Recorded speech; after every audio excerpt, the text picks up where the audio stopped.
Good afternoon, everyone, and welcome to the 14th edition of the Brazil-Canada Chamber of Commerce Traditional Doing Business in Brazil event, for the first time hosted virtually through our event platform. I'm Carolina Albernas, Director of Business Development Operations at the Brazil-Canada Chamber of Commerce in Toronto, and will be your MC today.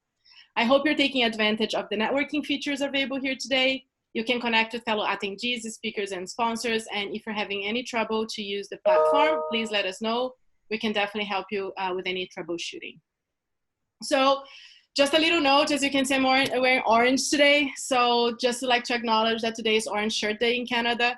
For those who are not familiar, on September 30th, Canada acknowledges the impact of residential schools on Indigenous communities across the country. And as Canada moves forward on the path of reconciliation, we'd like to honor survivors and their families. A few housekeeping rules. So the panel will be available to answer questions after the presentation. All questions should be asked through the Q&A panel, the Q&A box located in the bottom in the bottom of your screen. And so we'll do our best to address all the points raised during the Q&A session. If for some reason we're not able to answer your questions, we'll make sure that we send the answers afterwards. So we have a packed agenda today. So without further ado, I would like to invite Paula Saad, President at Mandala Group, advisor at Banking Book Analytics, and at the BCCC, Paula is our past president. She's also the chair of the Trade Investment Committee, and it's been volunteering with us for over 25 years. So Paula, thank you for your support putting this event together, and pleased with you. The mic is yours. Thank you very much, Carolina. Good morning, bonjour, bon dia, todos. Welcome to this edition, 14th edition of the BCC Doing Business in Brazil. I've had the pleasure to lead this event the last 7 years now. This year is definitely more significant as we put this together 100% online, as Carolina mentioned, and her team and Carolina has done such a wonderful job in, with the challenges of doing an event online. This year, thematic focus is on sustainability and investment, starting today with economic outlook. It's going to be a very, very interesting panel. As always, we have a roster of distinguished guests and experts, and I'm sure we'll learn much from our panelists during the course of the program. It is my honor to acknowledge the following dignitaries today. Brazil Consul General in Toronto, Your Excellency Ambassador Evangel de Campos de Nóbrega, and Diogo de Faria, Executive Secretary of the Special Secretariat for Privatization, Divestment, and Markets at the Brazil Ministry of Economy, who sent a video. I would like to take this opportunity to recognize our sponsors, without whom we would not be able to hold this event. The platinum sponsors, Valley and Malahawk Logistics. Gold sponsor, Economic Development Canada, EDC. Silver sponsors, Votorantim, Brookfield, and London Mining. We thank you. It is also an honor to extend a warm welcome to our online attendees who are joining us from many different places all over the world.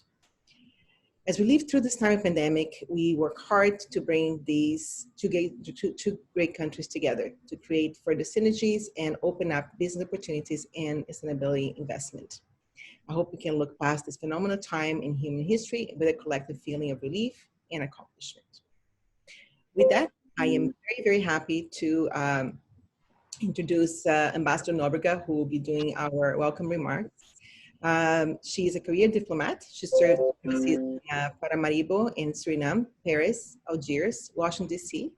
And we're very, very honored to have her as a Deputy Consul General and Trade Commissioner in Toronto in 2013, 2016, I'm sorry. From 2013-17, she was Ambassador of Brazil in Bangladesh. And, and then from 2013 to 17, she was Consul General of Brazil to Mexico. Okay, I got this mixed up here. And yeah, she was in Mexico 2017 to 20. Vanja, welcome and thank you. Hello, bonjour à tous, boa tarde. I'd like to thank, first of all, the participants of this seminar. And I also would like to thank the BCCC for inviting me to say these few words at the opening session of the 14th Doing Business in Brazil. My name is Vanja Campos da Nóbrega, and I am the new Consul General of Brazil in Toronto.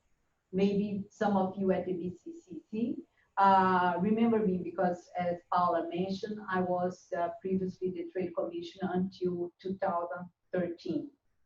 And actually, I'm thrilled to be back. I'm thrilled to be back to this dynamic environment of Canada, particularly Toronto.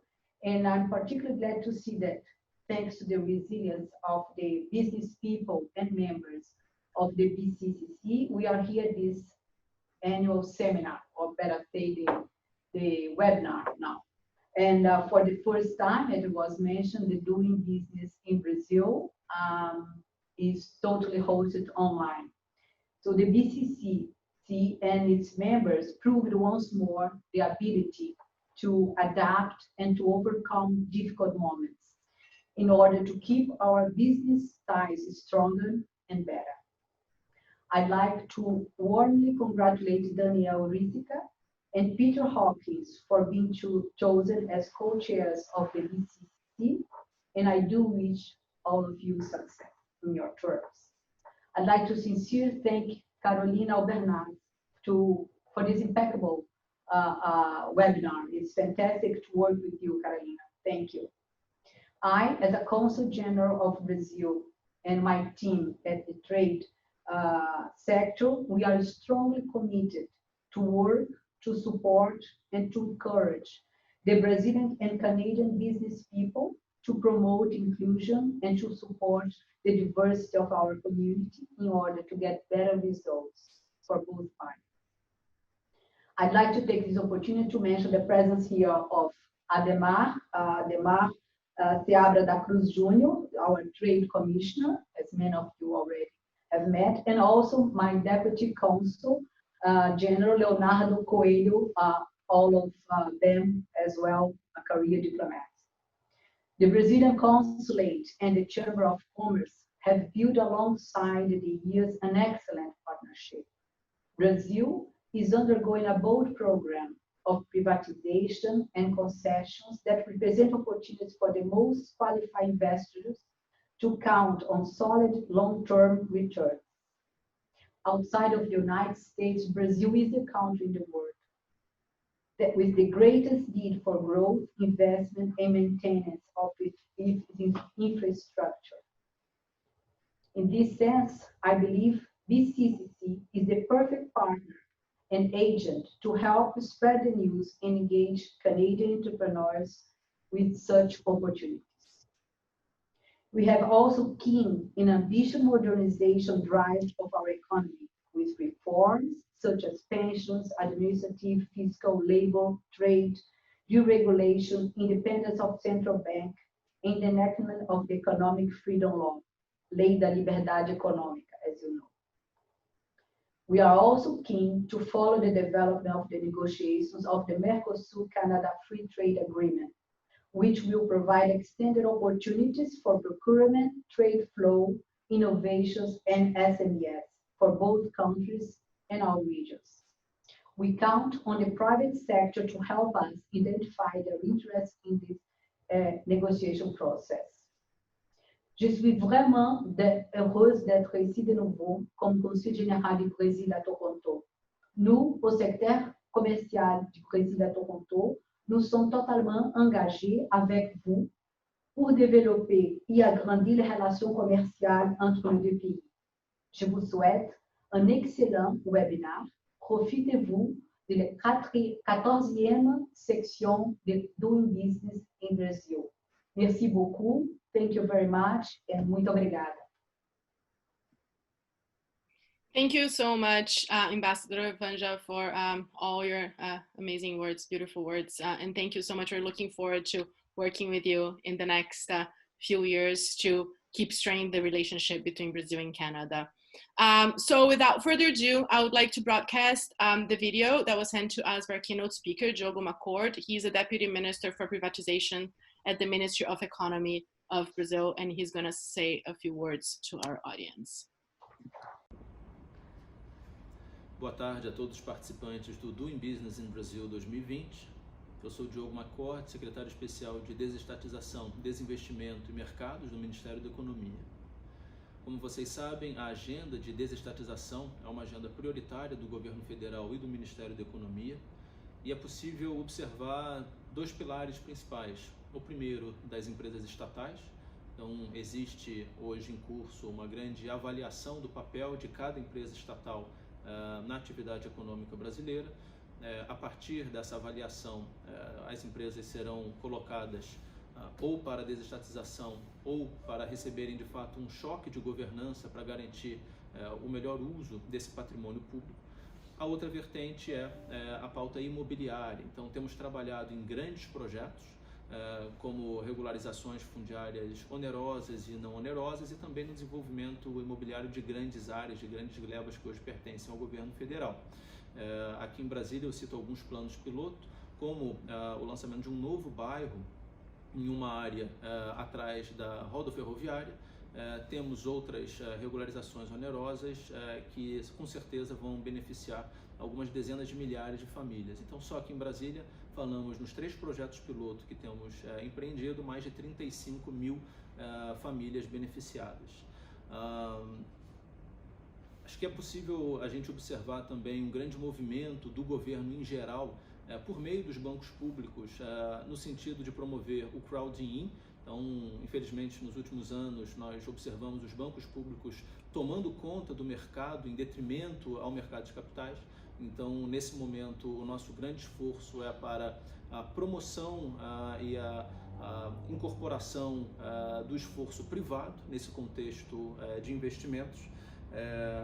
Essa agenda de desestatização, obviamente, se soma a uma promoção de investimentos mais ampla, e aí eu entro na conexão com a nossa agenda de concessões e revisão de marcos legais e regulatórios. Destaco aqui o novo marco do saneamento básico, que foi aprovado pelo Congresso há 2 meses e que com certeza pode despertar um investimento bastante relevante ao longo dos próximos anos. Tenho certeza de que estaremos juntos bastante em breve observando essa pauta de promoção, investimento, desestatização e concessões públicas. Desejo a todos um excelente evento. I hope you could listen to the message. I heard that was breaking a little bit. The video will be available on our website later as well. So without further ado, I would like to invite our amazing panelists here today. We have a really spectacular group of economists here to talk a little bit about the forecast and the outlook for Brazil for the next short and medium term. So I'd like to introduce first John Welch, that's going to be our moderator today. John is the Executive Director at the Brazilian American Chamber of Commerce in New York. He's also the fellow, Dunn Liberty Fellow in Economics at the King's College and a member of the board at the BCCC. And then joining him today, we have Chris Garman, Managing Director Americas at Eurasia.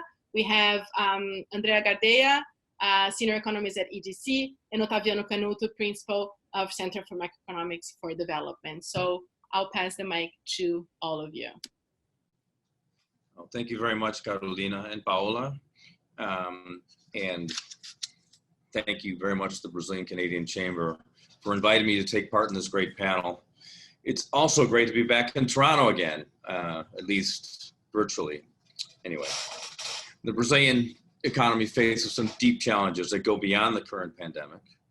The current administration had and still has, as we heard from Diogo, an ambitious structural reform agenda, including fiscal, trade, financial, and tax policies.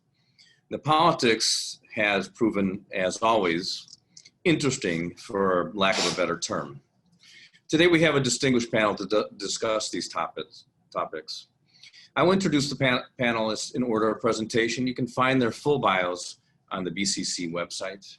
First, we have Dr. Otaviano Canuto, who is principal at Center for Macroeconomics and Development, based in Washington, D.C.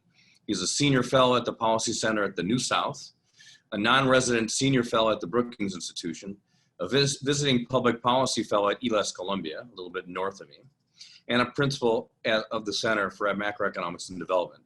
He is a former vice president and former executive director of the World Bank, a former executive director at the International Monetary Fund, and a former vice president at the Inter-American Development Bank. He is also a former deputy minister for international affairs at Brazil's Ministry of Finance, and a former professor of economics at the University of São Paulo and University of Campinas in Brazil. Then we have Andrea Gardella, who is senior economist at the Export Development Canada responsible for the South American region with the Economic and Political Intelligence Center and Export Development, EDC. In addition to advising EDC customers, business teams, and senior management on country risk related to international transactions, Andrea provides expert analysis of global economic issues and international business opportunities. She leads the Country Risk Rating Committee, the approving body for EDC's country risk ratings, and responsible for the Canadian agriculture sector, providing analysis and forecasts to support EDC business and strategic decisions. Andrea holds a Bachelor's of Arts with a specialization in economics from the University of Ottawa. She is currently pursuing a Master's of Arts in Global Security Studies, Energy and Environmental Policy Security at Johns Hopkins University. Finally, we have Chris Garman, who is Managing Director at Eurasia Americas and focuses on the politics of macroeconomic management across emerging markets and comparative studies of national elections with a focus on Latin America. He also leads the firm's coverage of Brazil, and particularly has been instrumental in guiding analysis of the consequences of impacts of the worldwide coronavirus pandemic. Prior to joining Eurasia Group, Christopher worked as a senior political analyst at Tendências Consultoria Integrada, a leading Brazilian economic consulting firm. Chris holds a master's degree in political science from the University of California, San Diego, and a bachelor's degree from Grinnell College. Before I turn the screen over to Otaviano, I would also ask again that you please put your questions in the Q&A tab. You can make them at any time, and we'll look to answer them after the panel discussion during the Q&A period. Thank you. Otaviano?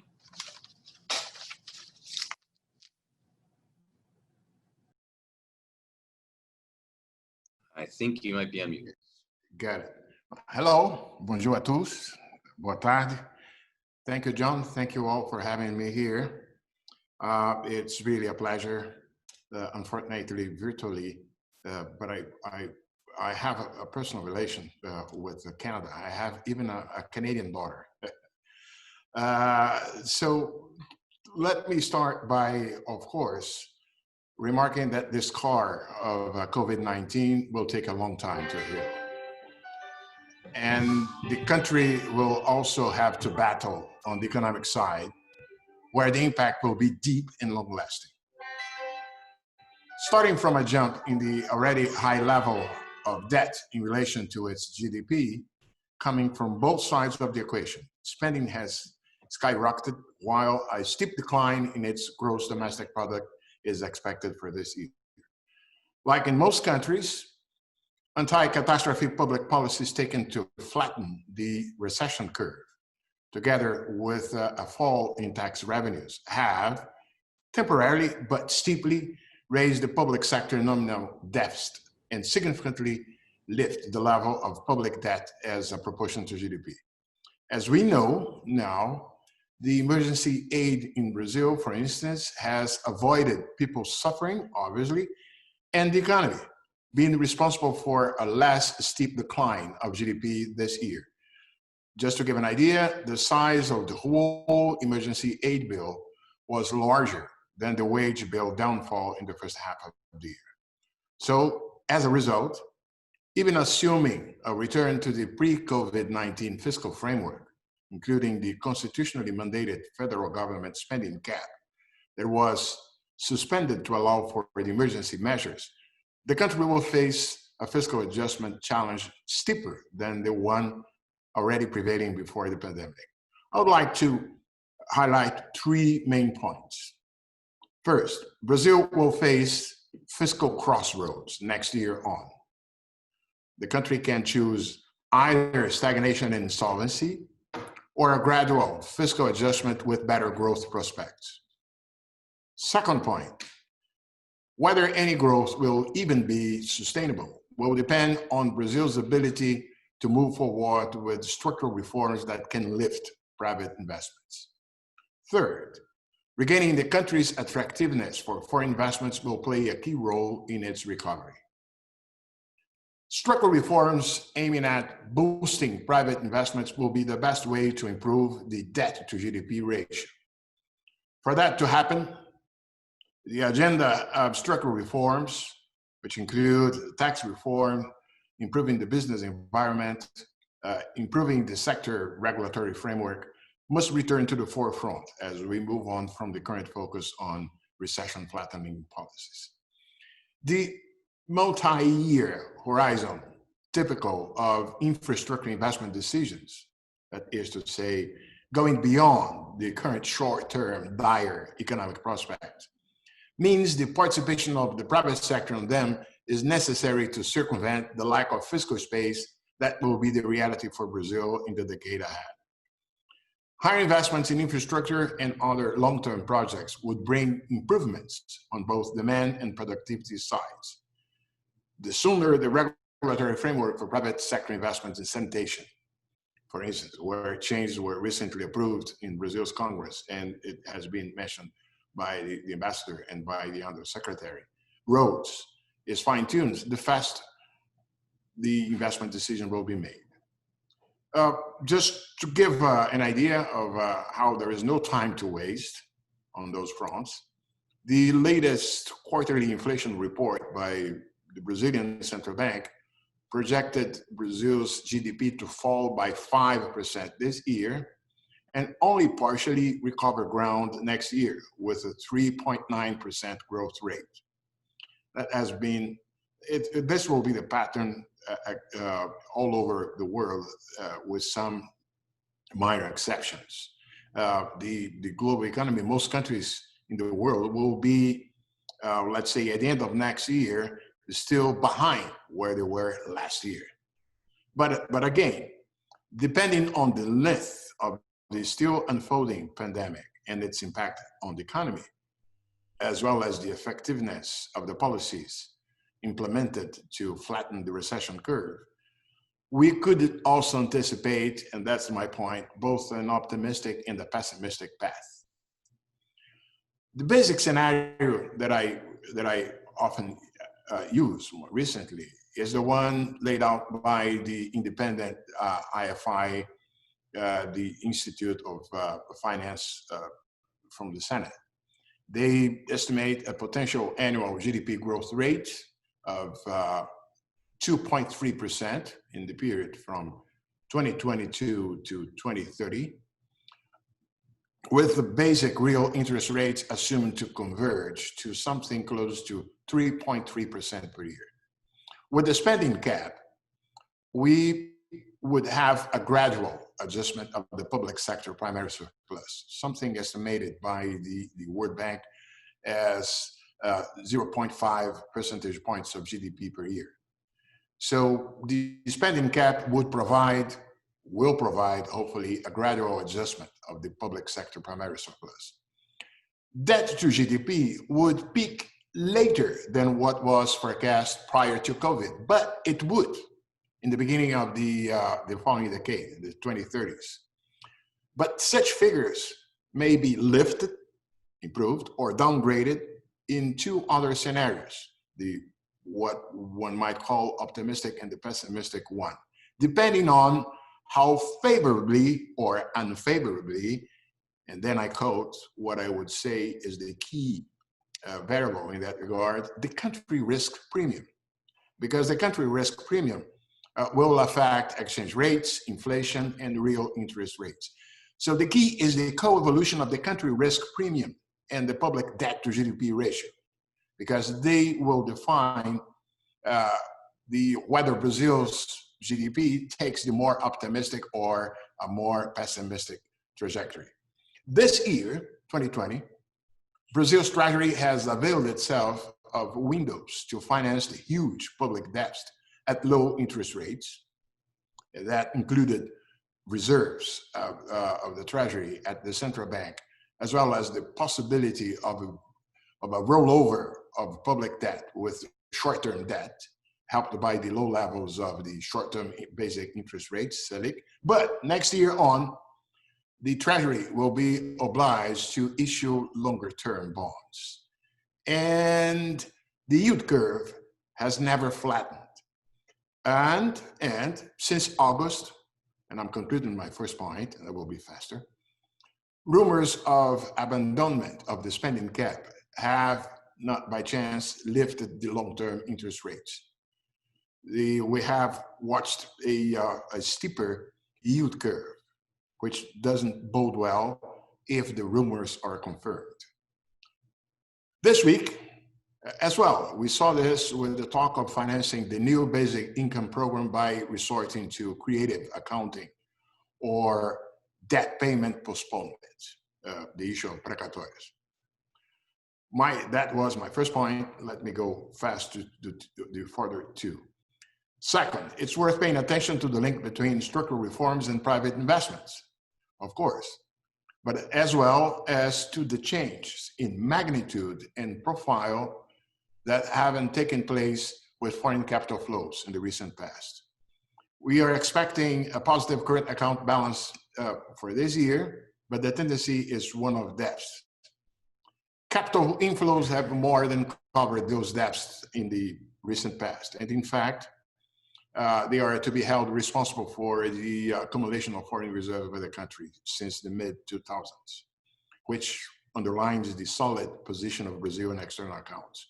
But besides the implications of those capital flows for exchange rates and domestic financial conditions, such capital inflows were a positive factor for investments in the Brazilian economy. And as I mentioned, the trick will be how to combine fiscal adjustment with a lift on private investments so as to establish a trajectory of gradual debt to GDP decline, together with a lift in the growth rates. After Brazil lost its investment grade, the country's capital account changed directions and outflows were obviously accentuated during the pandemic. Therefore, and I finalize, a combination of a credible return to the fiscal adjustment path, which has been suspended given the catastrophe of COVID-19, and this has been possible, feasible, without major consequence, except for the worsening of the debt to GDP challenge to be faced from next year on. But a combination of credible return to the fiscal adjustment path with investment-friendly structural reforms would also have the additional positive effect of making possible new rounds of foreign capital inflows. Now, no longer to cater to yield of interest rates in Brazil, but maybe to support, to finance infrastructure investments through the several forms of corresponding capital flows, among other reasons, because the liquidity and low interest rates will remain prevailing in the world, as we know. Anyway, that combination would reinforce the likelihood that the Brazilian economy will go down the optimistic path of growth and debt rather than the pessimistic one. Thank you. Very good, Otaviano. Let's turn the screen over to Andrea Gardella. Andrea? Thank you, John, and it's a pleasure to be here. Boa tarde a todos. So first, a very quick introduction about Export Development Canada for our viewers who are unfamiliar with us. EDC is Canada's export credit agency, and we work with partners to offer financial, insurance, and knowledge products to support Canadian companies doing business internationally. And so speaking of international business, I think we can all agree that 2020 has been a challenging and unprecedented year. In terms of global trade, the pandemic abruptly affected cross-border shipments, and no country or sector was left unaffected. And that's in part due to port closings, slow processing at ports, and there was a large trickle-down effect on suppliers and all services in between.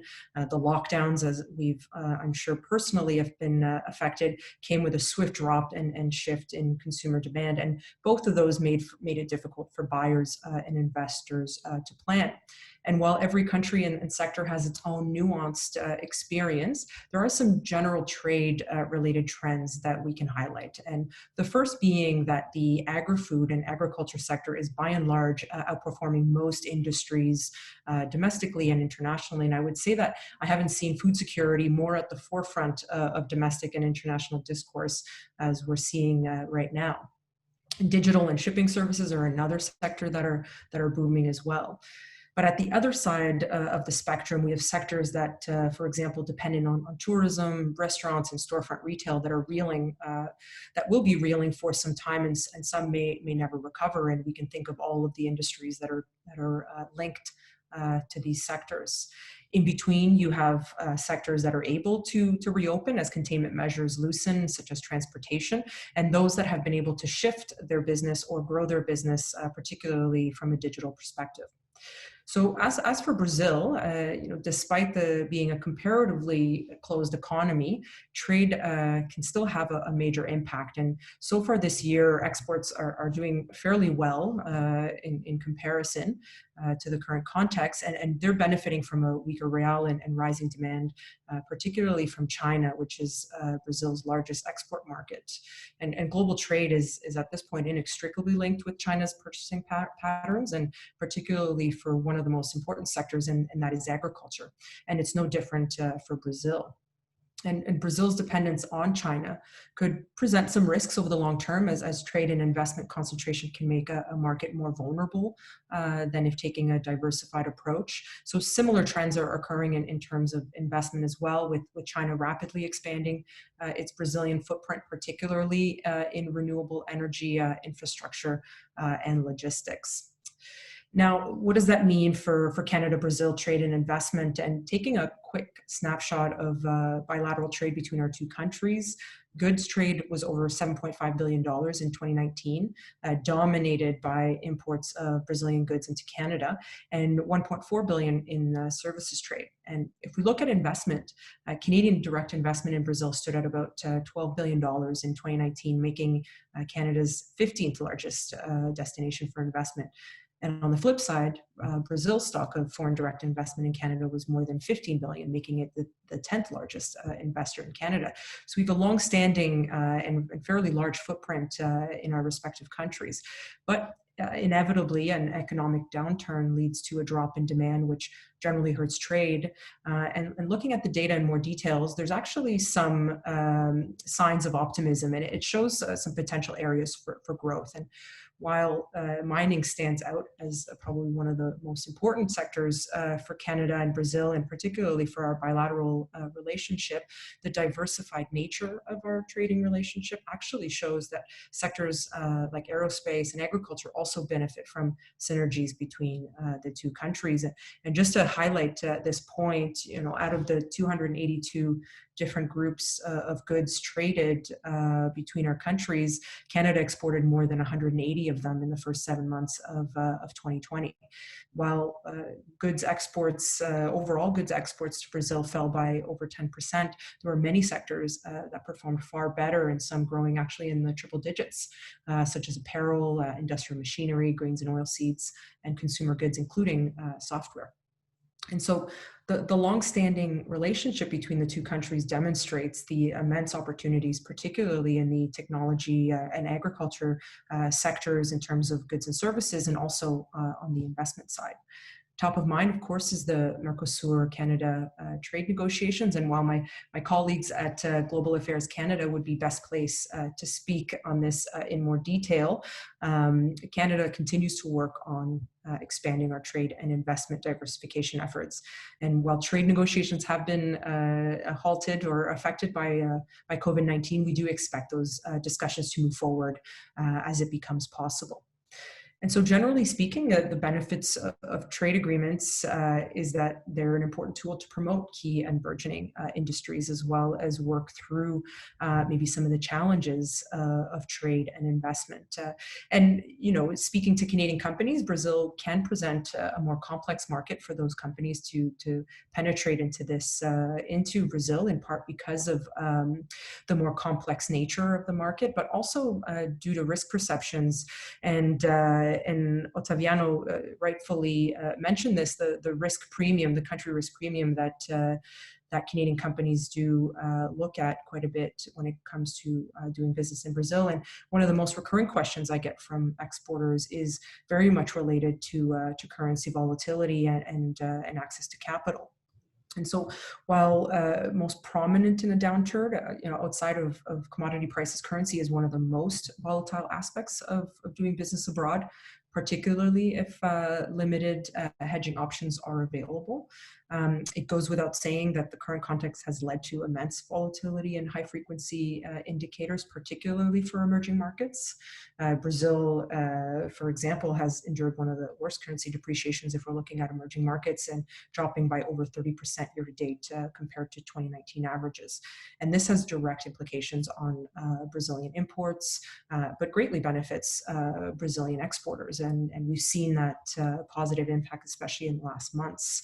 For example, soya and meat products are experiencing a massive surge, and we can expect that going into next year as China rebuilds not only its economy, but also its animal protein sector following the effects of African swine fever. The global geopolitical environment has been more so on Brazil's side thus far, but that could change if global trade tensions shift. Much of our trade risk outlook will largely depend as well on the recovery of consumer demand. Brazil relies heavily on consumers to drive economic activity, and this will be a key issue for us to watch moving forward. But with that, just to close, I think the longstanding relationship between Canada and Brazil does present quite a bit of opportunities, and I think that particularly for the more established players on the investment side, I think the privatization and concession program is certainly going to present significant opportunities for Canadian investors. And so with that, I'll pass it back to you, John, and I look forward to the audience's questions. Thank you very much, Andrea. And last but not least, to talk about the politics of all of this. Again, an interesting and complicated subject. We have Chris Garman. Chris. Thank you very much, John. It's a tremendous pleasure to be here in such a high quality panel. Speaking not only with you, but Otaviano and Andrea. I have the benefit of going last, so I think that there are some of the challenges were put on the table quite starkly. It's an understatement to say that Brazil faces a critical crossroads when it comes to how it manages its fiscal and challenges coming out of COVID-19. Otaviano made very clear what these challenges were. Brazil was in the middle of a very gradual fiscal adjustment. Their gross debt to GDP was around 78% of GDP. Coming out of COVID, they're going to get to anywhere between 95 and 100% of GDP. And the requisites of having sustainable debt trajectory have only grown. At the same time, you look at the measures of fiscal relief that were announced and unveiled in Brazil to be able to traverse a paralysis of the economy. And they were actually probably more aggressive than many of their other peers in emerging market economies. They spent a total of 8 percentage points of GDP in fiscal spending of relief to families, to businesses. It's part of the reason why the contraction won't be as severe, but it adds to the fiscal challenges ahead. And you look at the political headlines over COVID, and the political headlines were horrendous. Right? You have a president who at least minimized the urgency of the pandemic itself, running against public opinion and demands for strong action to control the pandemic. 2 ministers of health resigned. You have investigations against the inner circle of the president that led to the exit of the Minister of Justice. In the height of COVID, you had headlines that potentially Bolsonaro could be impeached. And you had significant concerns over the inability of the policymakers to, effectively manage the fiscal challenge on the one hand, and let alone the productivity agenda to increase growth potential on the other, which is the other side of the equation that Otaviano will talk about. What I'll say is that absolutely there are challenges. I think that we are before a multi-government fiscal adjustment. This is not going to go away anytime soon. There will be no silver bullet to this, but that the headlines probably look a bit worse than meets the eye, even in comparison to what was announced this week, which was interpreted very poorly by market participants and as a sign that the government is not willing to face the tough fiscal challenges ahead. Why? And I'll make a comment on the fiscal, how I see the fiscal conundrum and the crossroads being challenged and tackled in the next 3 to 4 months. And then I want to talk about the productivity agenda more broadly in 2021. So on the first bucket, how would I characterize the negotiations and that are occurring right now in Brasilia to be able to tackle these significant fiscal challenges? And I would say that there are two big pillars, which are structuring incentives of all the players, be it party leaders in Congress, the president himself, ministers. Number one, I think it's a healthy set of incentives, which I do think that Brazil's political class entered into COVID-19 in part with the lessons that were generated from the previous crisis. And let's remember that Brazil went through a pretty dramatic crisis in 2015-16, a 7% contraction of GDP. It led to the downfall and impeachment of former President Dilma Rousseff. And since that crisis, we've had 4 years of a national debate on fiscal policy. For better or for worse, you were hammered the message that it was fiscal imbalances that was the heart of the crisis that led to the contraction of GDP growth in 2015 and 16. You had numerous meetings of the economic team with party leaders in Congress. It led to the approval of a constitutional amendment to establish a cap on overall spending in 2016, failed attempt to deliver pension reform in 2017. You had the election, and you delivered a pension reform in 2019.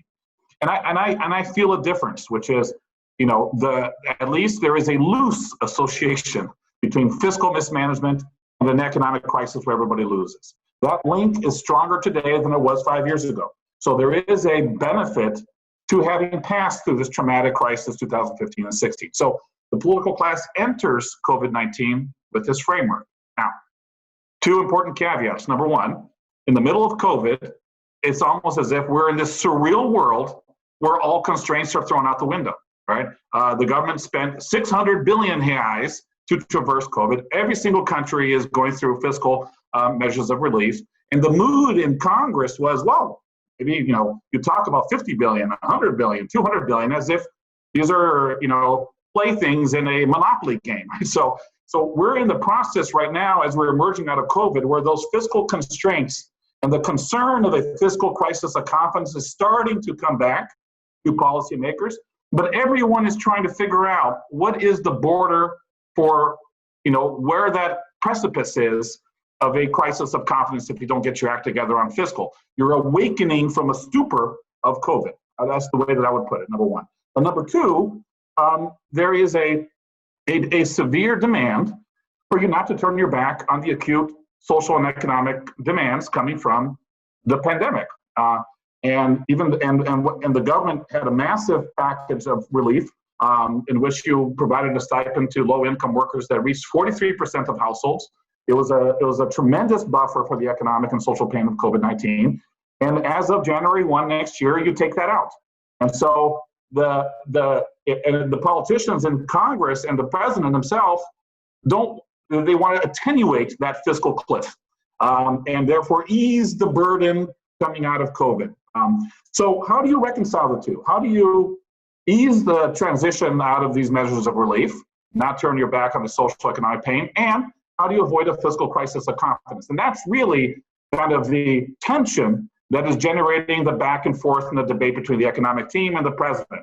The president is afraid of the fiscal being unhinged, and the way that that's manifest is that he formally defends the constitutional cap on spending. He doesn't want his Minister of Economy to leave. And his Minister of Economy says, well, Mr. President, if you want to be able to fund a social welfare program to ease the burden coming out of COVID, you need to cut other items of spending which are politically unpopular. And then the president says, well, I don't want to cut this. And then, I don't want to cut that. And you have this back and forth, back and forth, back and forth. What we've been betting at Eurasia Group is that you have a scenario which we call the fiscal anchor is probably going to bend, but it's not going to break. What do I mean by that? I think that you're going to get some kind of solution where you're going to have some extraordinary spend in 2021 to ease the bridge off of these measures of relief. And the way that you get away with it without the fiscal anchor breaking entirely, and you get into a negative tailspin that Otaviano talked about, is that you have to deliver some version of fiscal reforms that will help obligatory spending in the future, right? Be able to make the cap more credible over time. What happened this week is that the mechanism for the bend was a pretty nasty one, because essentially the government said, is that we're going to get an element of our debt obligations that are court-mandated debt obligations, and we're going to reduce the payments and structure our payments over time. So you're kind of doing a mini moratorium or at least a debt restructuring, able to find room under the cap, which is not transparent at all, and it kind of harkens back to what President Dilma Rousseff used to do. Markets reacted negatively, but what I would say is that this is a very difficult process of testing the limits of what is acceptable from a market point of view without avoiding a crisis of confidence. And we're probably going to be in a period where the economic team, party leaders in Congress are going to try to potentially attenuate the proposal that was put on the table. And then with that, I do think that there will be some elements of the fiscal reform to help going forward. That will be one bite at the apple, but you're going to have round 2, round 3, because the fiscal challenges are enormous. And so this is kind of a game where you're sitting at the edge of the precipice, and you need to scare politicians with the opportunity cost of getting it wrong. And so this is an inherently noisy process, but if there is at least a recognition of the lesson from the previous crisis is at least socialized, it leads me to believe that they won't go purely the populist path. That's point number 1. And then we can talk about this. Point number 2, well, what about, and I'll try to keep this to a minute or two, what about the productivity agenda? And here I would say that if the news on the fiscal debate isn't exactly what financial markets would like, it will be noisy, it will be half-baked or half-complete. On the productivity agenda, I'm a bit more constructive. Andrea talked about the trade agenda. I mean, I would say that the mother of the reforms on the productivity agenda is a tax reform. There is a comprehensive tax reform sitting in the lower house to unify federal, state, and local VAT taxes. This would increase Brazil's GDP growth potential by 20 percentage points over the next 15 years. It's tough to think about approving tax reform in an environment like this, but what I would say is that what's different about this time around than previous times is that you have an unparalleled consensus of governors to have an overhaul of the VAT tax reform, where previously there were the main veto players to a reform. They're sitting on a tax base of the ICMS, which is decrepit. They've come to an agreement amongst themselves to be able to support this reform. House Speaker Rodrigo Maia is pushing it. The interesting, bugaboo or the main problem is that the economic team is worried that this reform can take a bite out of federal revenue and transfer more to state and local governments. So that is the big kind of, let's say, this is a reform that Congress is pushing, the economic team is somewhat hesitant towards. We give slightly above even odds of this being approved next year. It may move in the lower house, but I would say that, in all the legislators I talk to, senators and party leaders, what's interesting is that I'm hearing from them that the need for a tax reform is grown precisely because we're facing a severe recession coming out of COVID. It is a reform that increased GDP growth potential. There's a lot of nuance to the politics of this, but let's keep an eye on tax reform. And then there are a number of kind of macroeconomic regulatory measures that are making their way through Congress. We had the approval of a sanitation overhaul that opens the door to the privatization of state sanitation companies. We have a new bankruptcy legislation that is making its way through the lower house, potentially central bank autonomy, a new regulatory framework for rail infrastructures and PPPs, a new gas bill to facilitate the rules for distribution of gas, which is important for investments, particularly looking at the pre-salt. And you have the government still trying to move on the trade front, albeit with greater headwinds, particularly looking at Argentina and what's going on in Mercosur. But I would say that the productivity agenda isn't dead. And lastly, and I promise this is my last point, what makes me a bit more optimistic politically is that President Bolsonaro's approval ratings actually recovered over the past month and a half. Okay, why do I say that? Many pundits in Brazil, they make the case when Bolsonaro's approval ratings rose over the last 2 months, that's a bad thing, because they're saying it rose because the government spent so much on social welfare, and his lesson will be, I gained by spending more, so I should spend even more in 2020 all the way to 2022 to get reelected. I disagree with that assessment. I think it's a good thing that you don't have a president who has a specter of impeachment hanging over his head, okay? When you have a president with higher approval ratings, he's seen as an asset for 2022. His ability to mobilize the base in Congress grows. He is a bit more risk tolerant. Capacity to navigate this very difficult trade-off, I think, is much better placed when he's in a more comfortable political position than rather he's fighting for his political life. And so I would say I'm more optimistic today of these immense challenges than I was 2 months ago when his approval ratings were lower, even though the pundits have been making the opposite case. So let me end it here and look forward to the Q&A. Thank you, Chris. Let me turn a question to Otaviano, complementing what Chris was talking about, and that is maybe you can outline how they stick, especially with the spending ceiling, stick to the fiscal straight and narrow. Certainly, we've seen debt levels approach these heights before, at least in the United States during World War II and also World War I. There was always the belief that the U.S. government would rectify that situation, which they did, and rectify if people expect, and perhaps this is why the central bank has been able to ease so much, at least for now, that as long as there's still pressure to fiscally adjust and there's reasonable ways to do it, then the markets won't get too upset. Otherwise, we might go the other way. So maybe you can outline some of the things that they can do on the fiscal front. Okay, thank you. Very good presentations, the ones by Chris and Andrea. John, at the request of the Brazilian government, a couple of years ago, 2 years in fact, the World Bank, when I worked there at the time, released a public expenditure review of the Brazilian public accounts, trying to answer a question made by the Brazilian government, whether it is that we can change the spending of Brazil, the public spending, with the minimum impact on the poorest people. That was first requested by President Dilma, and the report ended up being released by the time when Temer was the president.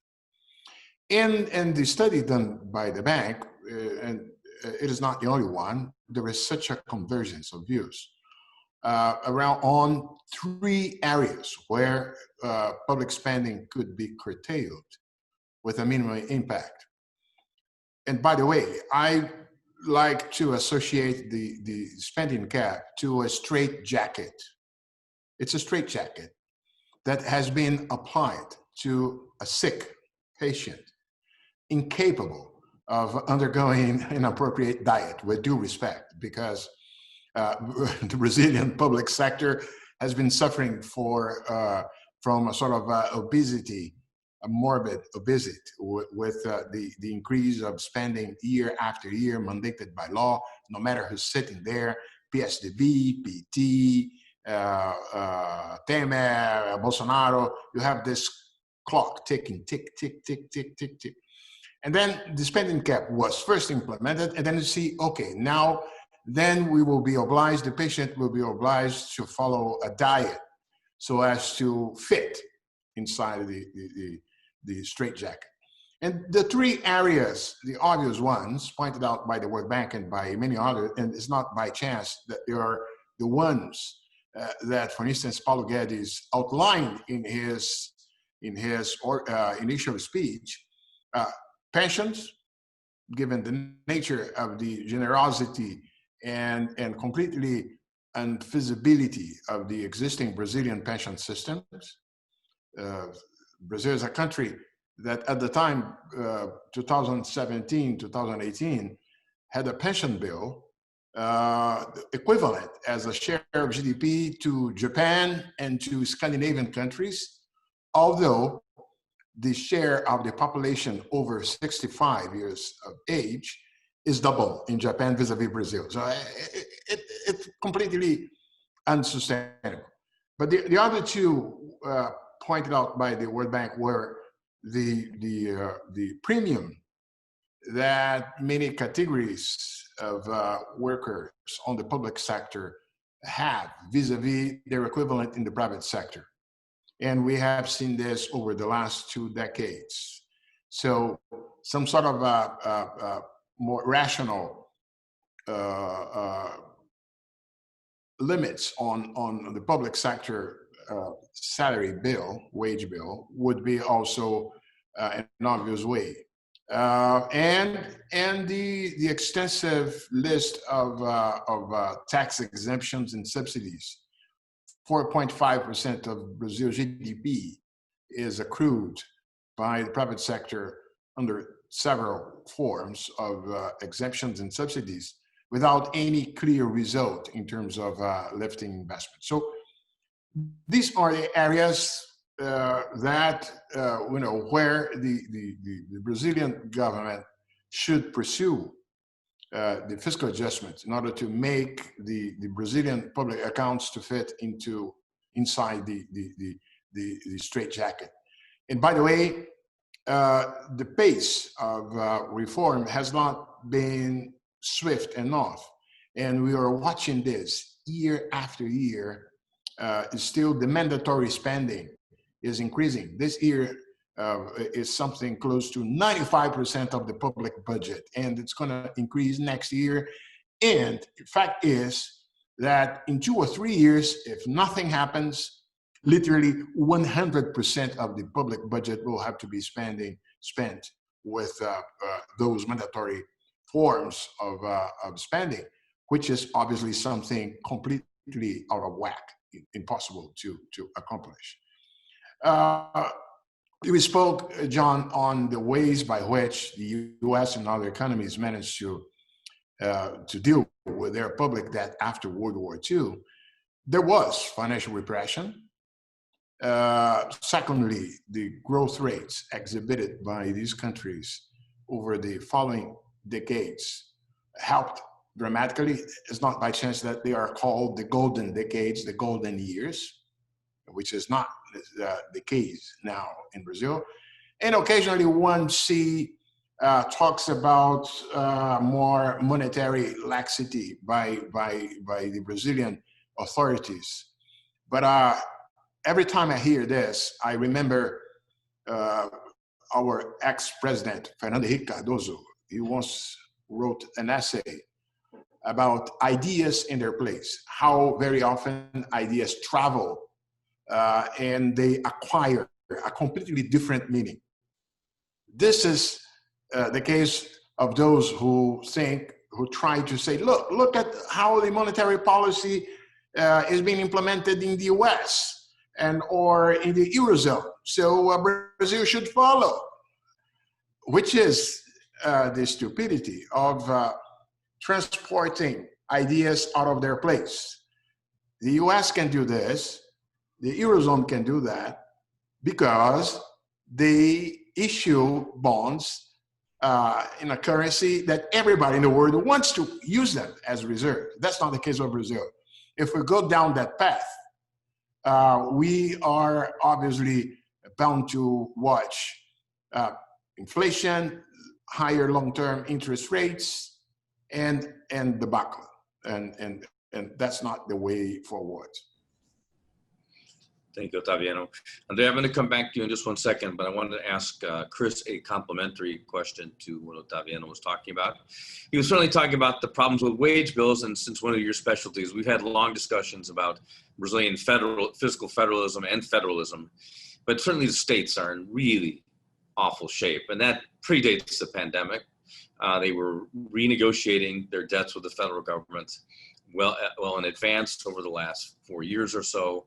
That was after, having been in a pretty good spot about 15 years ago, and now we've had this first a huge expansion, and then the COVID-19. We see more than 80% of the states in violation of the fiscal responsibility law on their wage bills. So maybe you can just talk about that. You talk about the revenue side, but will the federal government be able to exact the kind of adjustment that the states have to go through as well? Yeah, no, that's a great question, John. And I do think that it's it's an additional Achilles heel that will need to be tackled in years to come.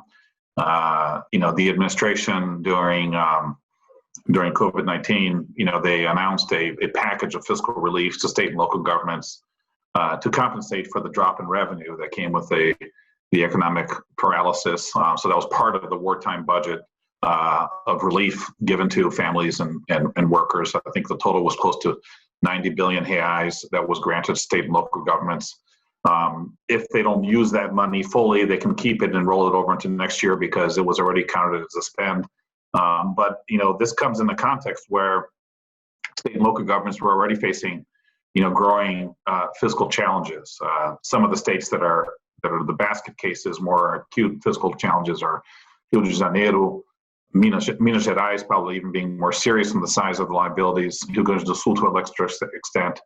And there were various different kind of bailout programs depending upon your degree of financial difficulty, in which you condition some reforms in exchange for bailout relief from the federal government on the existing federal debt that was owed. This challenge is probably going to grow, and much will depend upon the size of the economic rebound and how long it takes all of us to emerge out of COVID.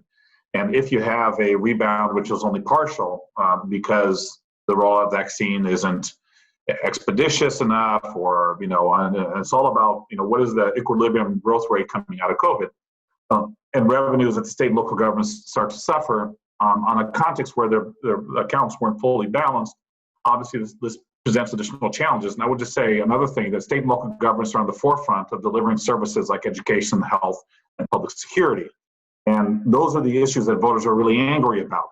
That was the upswell of anger that led to those kick the bums out that elected this anti-system, anti-establishment candidate by the name of Bolsonaro to begin with 2 years ago, right? So the anger over public services may grow because the subnational governments on the front line of delivering these services, which are poorly evaluated, that's not going to improve anytime soon. So I do think that 2021, 2022, from a political point of view, may be challenging because the issues that voters were angry about may get worse.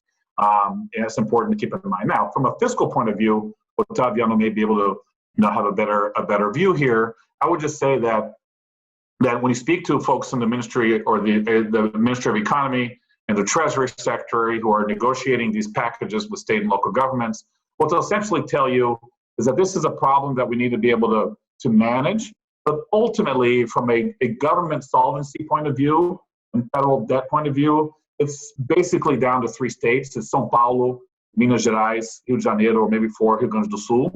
When you look at these 4, Minas Gerais is worried more, São Paulo is more under control, Rio Grande do Sul is more under control, Rio de Janeiro is a basket case. So then you look from what is the size of the potential transfers from the federal government to states to address these issues?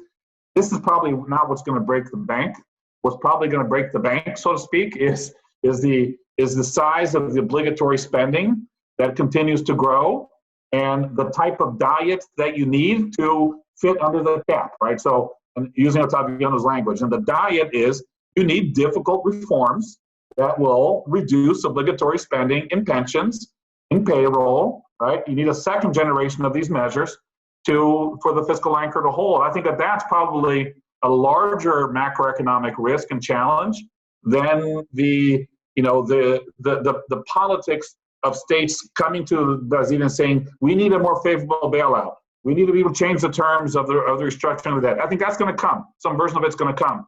But I think that the damage is manageable given that the real states that matter is only those 4 states. I don't know if Otaviano, you would agree with me on that front. Well, let's maybe turn this to Andrea, and you can answer this at any level you would like, either grand macro level, Canada level, Brazil level. But in the beginnings of the Reagan administration, he pursued a policy of aggressive reciprocity because of frustrations with what was called the GATT at the time, and now the WTO. But everything that flowed from it, we had real questions about bilateralism taking over for multilateralism or sub-region type agreements. But those agreements on the whole were least as open as what was going on at the overall GATT WTO level. We have a little different story right now. It looks more like tit-for-tat protectionism as opposed to trying to invigorate multilateral discussions. Also, Brazil for a couple of years hid behind those multilateral discussions to stop opening, actually, in some of the administrations predating the current one. Where do you see this process right now? Where do you see Canada in this process? Where do you see Brazil in this process in terms of opening. And as we heard from Otaviano, certainly this government and yourself is much more committed to open trade than the prior ones. But I'd like to hear what your view is. What does the system look like and the relevance for Canada and Brazil?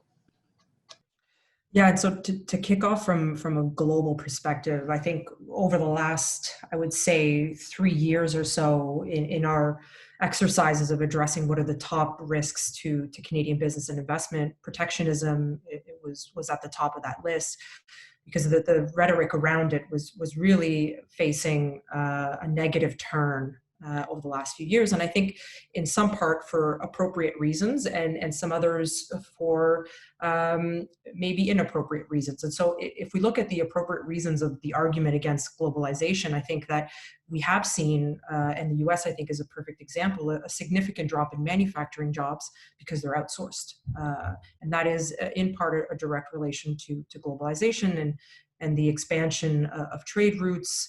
As companies, I think at the end of the day, they do look for the cheaper alternatives, and they do look to be closer to their consumers.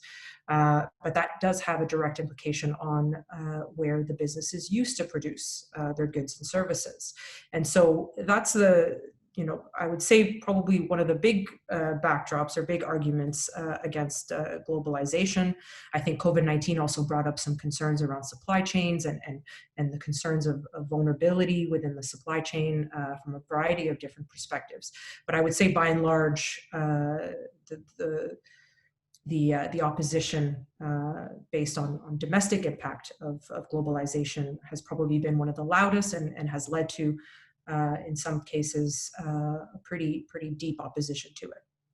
Now, on the other side, the reality of it is that the world is globalized. I think that if we take the agriculture sector, for example, there's been a lot of discussion around food security, around food supply, and the challenges that came up from COVID-19, which then brings into question, open trade and let's increase our domestic production to ensure a consistent supply of goods and services. The challenge with that is that our supply chains are highly integrated. And I think at this point, it would be a challenge to break this up and really to whose benefit.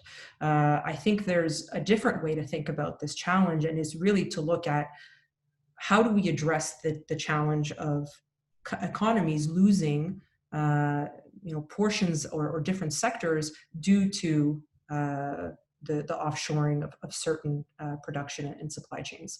And I think in one case, it is a matter of really understanding, and I think this is one of the, and I speak from my own opinion and not from the Canadian perspective or the Canadian voice, but I speak to it in the sense of, what is Canada's competitive advantage and what is it that we bring to the table from a global trade perspective.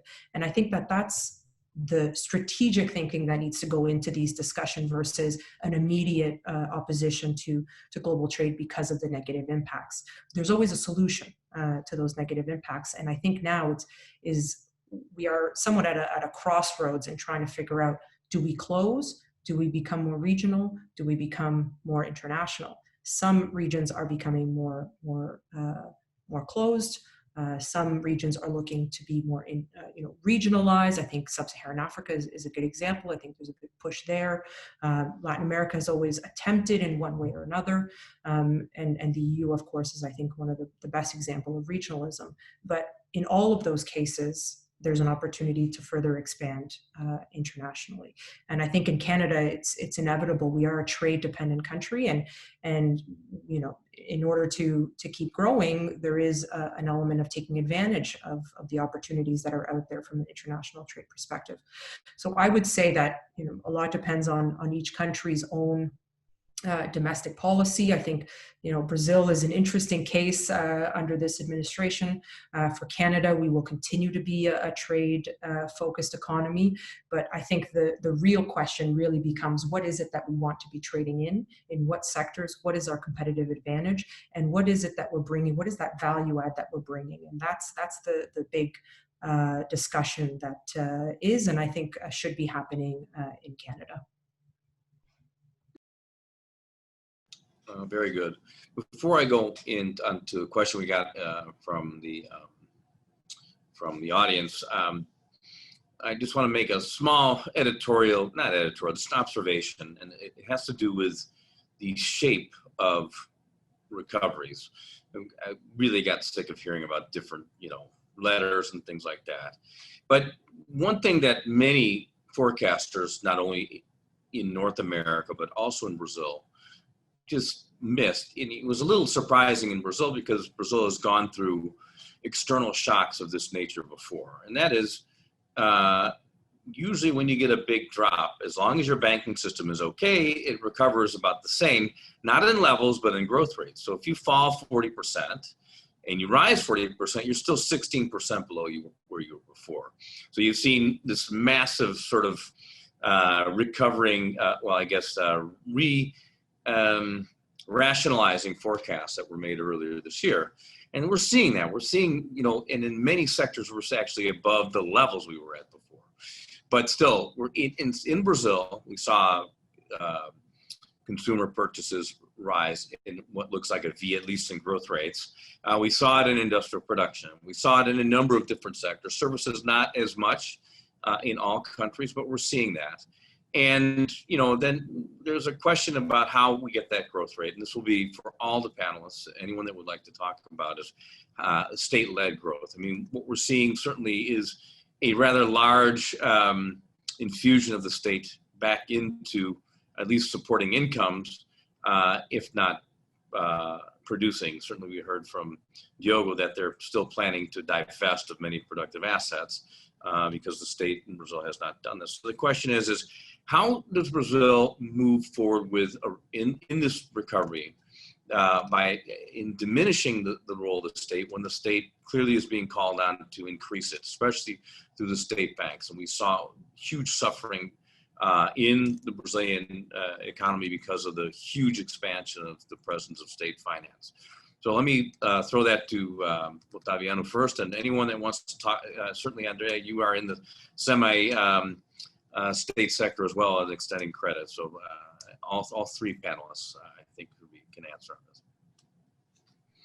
Well, John, thanks for such a provocative question. Well, first on the recovery, I myself wrote a couple of pieces denying the idea of a V-shaped recovery. I would say, if you look at the shape of what's happening, it's closer to a square root shape.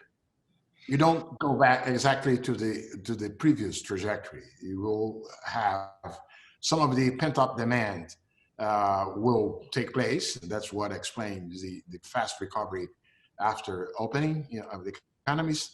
But some of it will have been lost, and we will be facing supply constraints and demand constraints on service sectors that will stay for long.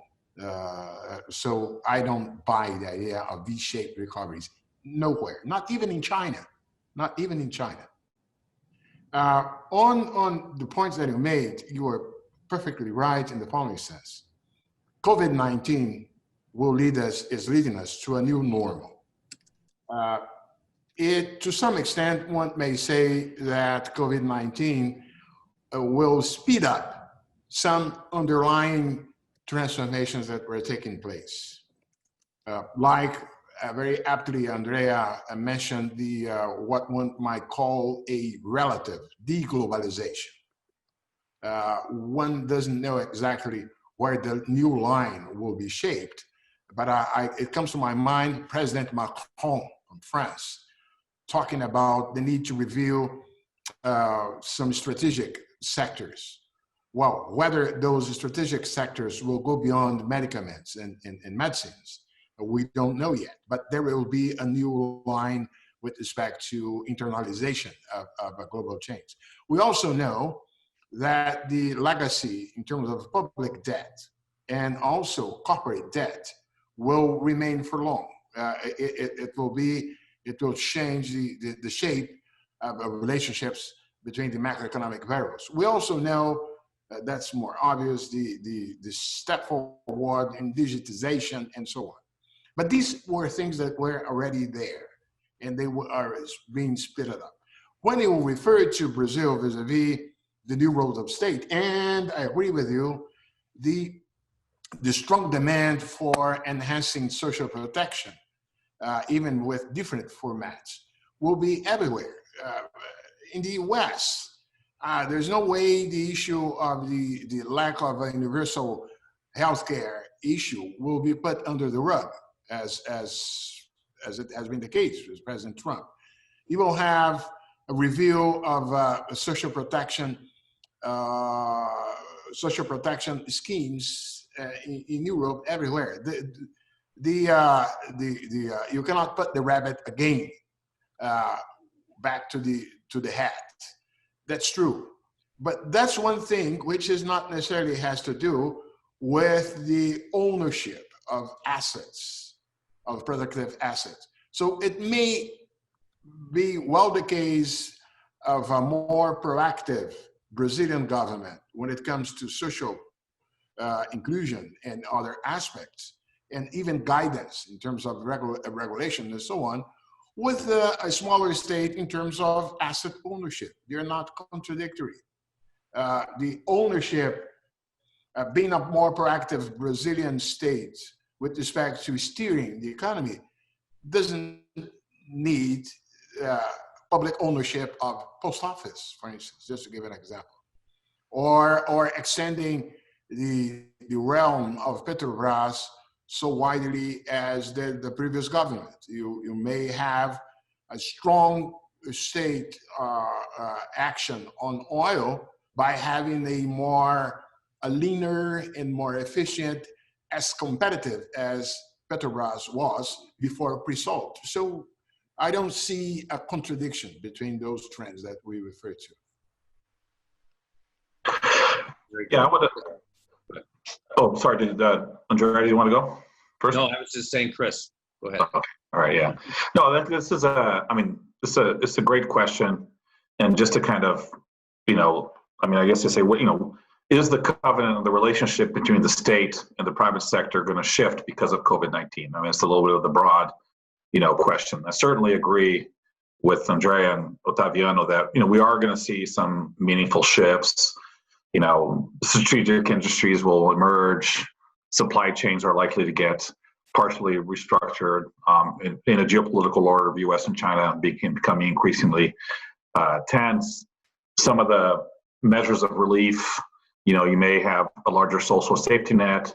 I agree with all that, but I would even just kind of emphasize maybe part of where Otaviano was leading us, which is it would be very premature and I think wrong to make the case that the liberal economic agenda defended by the economic team writ large is dead because of COVID-19. That's just not, it's just unlikely to hold. Number one, when we talk about the fiscal, when you look at Brazil's social safety net in comparison to other emerging market economies is already pretty generous on a comparative basis. You look at total spending on social policies as a share of GDP, in Brazil right now, is around 12.8% of spending on social policies as a share of GDP. The median average of countries that are around 6%. This is a little bit higher than UK and close to Denmark and much higher than many of the other EMs. And so part of the challenge is that we already have a very generous social safety net in Brazil. The state is bloated. You're not on a diet. You have very generous pension benefits. You receive a minimum wage. Anybody who retires at the age of 65, even if you contribute to the system, you receive it, independently, right? So, the cash transfer program could be extended, but it just means that there isn't a heck of a lot of room to be able to increase this social safety net without totally undermining the fiscal that we talked about, right? So, and let's keep in mind the parameters of this social safety net. During COVID, you were spending on the stipend to low-income workers an annualized spend rate of 600 billion reais, with 600 reais per individual, up to 60 million Brazilians. You cut that by half. Now you have an analyzed run rate of 300 billion reais on a yearly basis, and the debate is whether you go to 32 or 50 or 60, okay? So we are going to have a massive drop-off coming out of this massive relief. So we're not going to have even close to the, the benefits that we're given this year. There just isn't enough space, number one. Number two, you look at some of the, the privatization agenda, I don't think it's dead. You approved a sanitation overhaul, opening the door to privatize state sanitation companies just 2 months ago. You have a bill to privatize Electrobras, state-owned utility company. Well, I don't think that that'll get approved, but it's in play. And you want to, privatize the postal service. The state-owned enterprises are continuing to try to sell their own specific assets, so that will move. But the constraints are maybe a little bit harder, but I don't see a sea change in the role of the state and society coming out of COVID in the political class. In fact, the requisites of the fiscal adjustment is really the big game in town, and that will drive some of these relationships. So I don't think it's a retracting of the liberal economic agenda. Many people kind of make the case in Brazil, Guedes' agenda is dead, that his world is gone post-COVID. It's a different world, and I think that's vastly overstated. It's more difficult. The trade-offs are more acute. You have to go on a diet in the middle of a pandemic. That's tough, right? But it's not dead, the agenda itself. Thank you very much. Andrea, from your perspective. Yeah, I'll just add on, I think the financial sector is, I would say, one of the challenges when we're speaking to Canadian companies of wanting to enter the market. And this is one area where you did have a very large and continue to have a very large public sector presence in the financial system, and particularly when it comes to longer term financing options. And I think that's one of the big gaps right now, where some of it was being filled by the capital markets domestically in Brazil, but not enough to really start attracting some of maybe the more conservative investors and companies wanting to enter the market. So I think that's one area that is going to be crucial in addressing over the coming years, is how do Brazilian companies and international companies fund their projects. And what we've seen so far is the major investment firms have been able to, and for Canadian companies, it's a lot of the pension funds that have been able to, and companies of the like of Brookfield.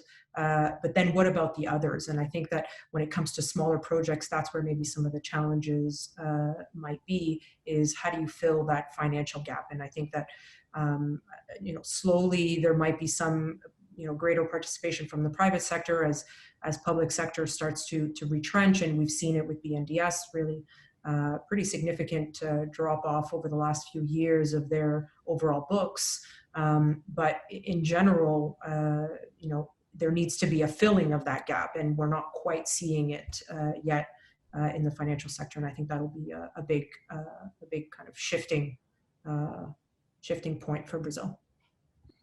Thank you, Andrea. And that really hits the nail on the head. And the difference between this situation, you see a lot of people in the United States comparing this to 2008.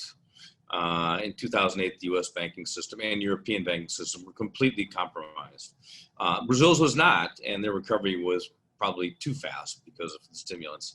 And right now, each of the banking systems look like they can absorb a fair amount of non-performance if we get into next year without the recovery. And I think that may condition this recovery as well.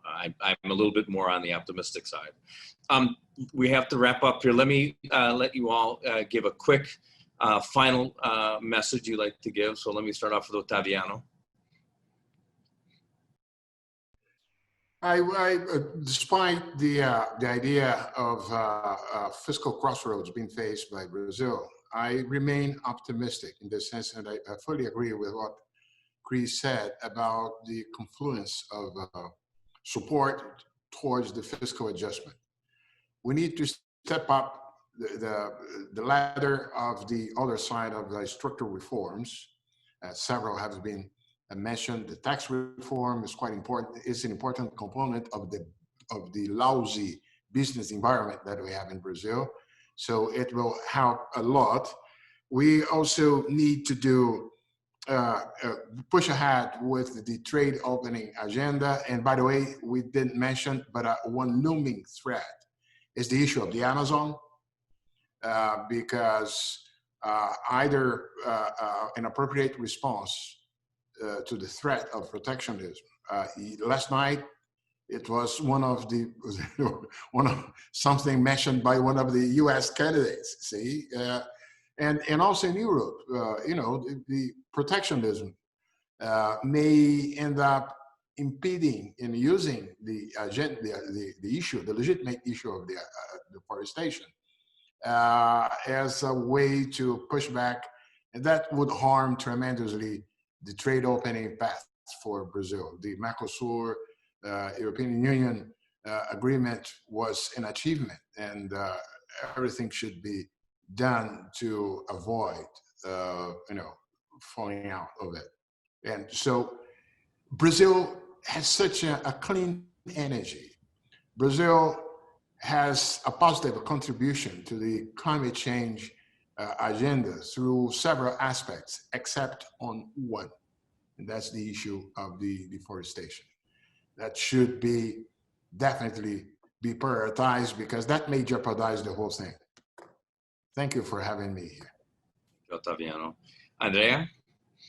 Otaviano, you stole the words right out of my mouth. I wanted to really touch on that topic of sustainability and looking at where the global landscape is on this topic on environmental protection and climate change, and rightfully noting those two big points of the presidential candidate mentioning the carrot and stick approach with Brazil with respect to deforestation, but also the ongoing negotiations with Mercosur and the EU and some of the challenges there. I think what we're starting to see, and what I'm optimistic about, is the private sector is now starting to get more involved and seeing not only the need to address these issues, but also the benefit in doing so. I think one of the more striking examples of late has been the unlikely partnership between environmental groups and major agriculture companies in Brazil, notably JBS and their plan to address deforestation through data and through analyzing that data and through their supply chain management. And I think those are where those are areas where there's a tremendous amount of opportunities for Brazilian companies, for Canadian companies, and not to mention, water and sanitation has come up various times throughout this webinar. The fact that more than 50% or about 50% of Brazilians don't have access to proper water and sanitation is a major health issue and social issue that could be addressed through private investment. And we're already seeing that with Brookfield getting into that sector and winning the bid there most recently. And so, I look at this topic of sustainable development, and particularly given the context and the discourse that's happening at the global level, that there's an opportunity to find those investment opportunities and to positively contribute to this discourse. And I think it is a challenge for Brazil, because rightfully they are an extremely clean energy producer and have very strong, actually very good environmental policies if you're looking at it relative to other markets. I think the challenge is the implementation and the monitoring and the funding that goes into it. And so I think that that's going to be one of the challenges for this administration, and in working through these issues with international partners, and private sector certainly has a positive role to play in this space. So on that, thank you very much. Obrigada, and have a good afternoon. Thank you, Andrea. And you mentioned Brookfield. This buttresses both your and Chris and Otaviano's view. They won, BRK Ambiental won the bidding on sanitation in Maceió with $2 billion real bid. So this does show that Brazil's still moving ahead on these reforms. So let me leave it to Chris to wind things up. Thank you, John, and thank you, Otaviano and Andrea, that actually raised the issue on the environmental agenda. That's probably something that we should have addressed earlier in this conversation, and I fully agree that this is going to be an increasing potential liability for this administration if they don't get their act together, and particularly looking at the politics and industrialized economies in Europe and U.S. And And if we do have a Biden administration, then the international pressure on Brazil will only grow even more so. Fully see the private sector moving in that direction.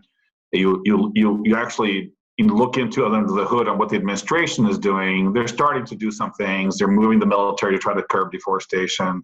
They're looking at private-based incentives for green bonds and preservation of forests. But the problem, and this is just a problem that I see, is that you have an administration that has a bunker mentality, and they look at any criticism from abroad as being economic interests, undermining their sovereignty, and extraordinarily defensive. And what that means is that the rhetoric coming out of the president is unlikely to improve. And you saw his response on Twitter to the comment made by candidate Joe Biden in yesterday's presidential debate. Very, very defensive. And so I fear, what I would look at is the next dry season from July to September. If the government's actions don't reduce the pace of deforestation and fires, then we're going to have another round of enormous international criticisms, and the costs will pile up. And the response from authorities, knowing this administration is not usually constructive, but at least we are seeing movements. And so the question is, are the movements in the private sector, are some of the initiatives from the administration going to be enough to start to curb some facts on the ground or not? I think that's kind of the big question.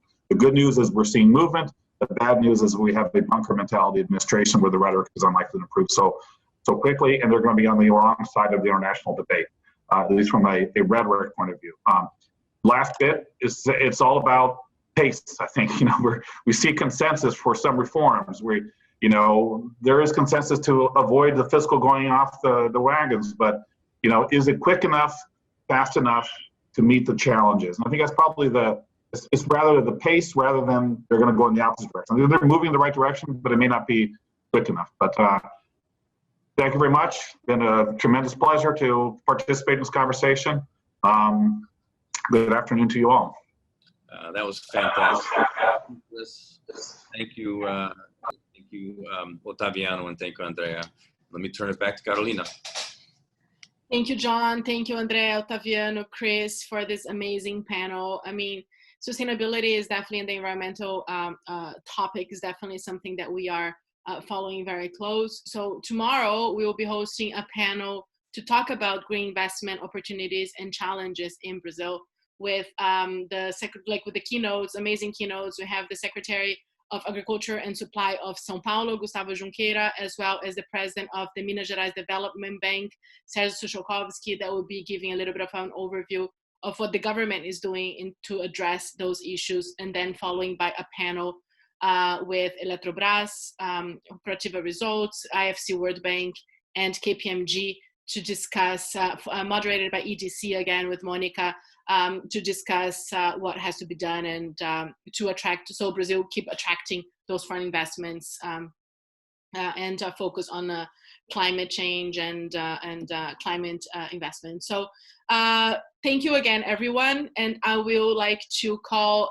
Paula Saad again to say a few words and do the closing remarks for today. So Paula, with you.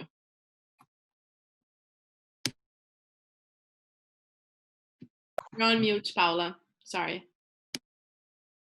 Great. Sorry, I always do that. So I'd like to thank Ambassador Vanja Nobrick again for her initial remarks. It's really nice to have you back, Vanja. John, great discussions on how Brazil can move forward in this recovery, growth rates, protectionism, local states' fiscal responsibilities towards the federal government. Otaviano, great presentation regaining the country attractiveness, including tax reform and private investment in infrastructure such as sanitation, that Vanja also tapped on.